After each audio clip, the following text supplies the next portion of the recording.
c'est très intéressant de lire ce livre parce que Monsieur sur le présumé assassin il détaille le nombre de balles qui ont été tirées, combien de balles il a tiré, combien de balles Oswald a tiré, dans quelle partie du corps du président.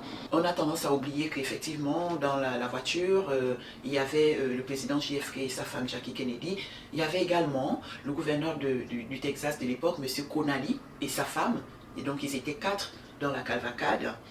Et l'assassin, à la fin, quand même, interroge M. McDonald en disant moi, bon, c'est vrai, ça ne m'intéresse pas de savoir qui est le commanditaire, mais vous-même, vous êtes de la maison, donc vous devez bien vous poser des questions. Qui avait décidé d'inviter le président au Texas, hein? Qui a planifié ce voyage? Qui a décidé de la configuration de l'événement? Il dit parce que quand même, lui, il a été placé dans le Record Building.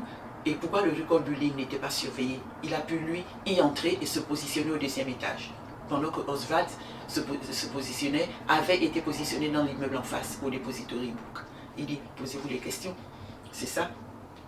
Du coup, la cavalcade, il dit même le cortège du président, à la minute près, il a réussi à la voir. Il dit, qui avait organisé? Il dit, posez-vous des questions. Donc, on parle d'une théorie de complot. Il dit, vous êtes de la maison, de l'organisation, parce que bon, il s'appelle l'organisation, l'agency, voilà, il s'appelle, ou la compagnie, il s'appelle la CIA, la compagnie également. Il dit, de quelle banque a été sorti les 50 000 $ qu'on m'a remis? Il dit 52 parce que la première fois qu'il a rencontré donc l'intermédiaire, quand l'intermédiaire lui a dit, on a un travail pour toi, il dit qu'il arrive, il s'assied. Et quand il a su que c'était le président des États-Unis qu'il fallait descendre, il dit lui-même, il a tiqué au départ, il s'est dit, oula, c'est un gros coup.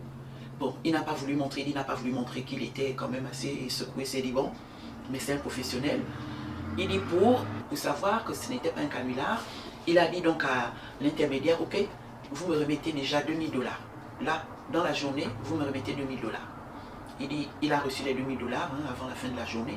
Il dit, c'est à ce moment qu'il a compris que ce n'était vraiment pas un canular et qu'il fallait le faire. Et l'intermédiaire lui a bien précisé, il faut que ça soit fait avant la fin de l'année 1963.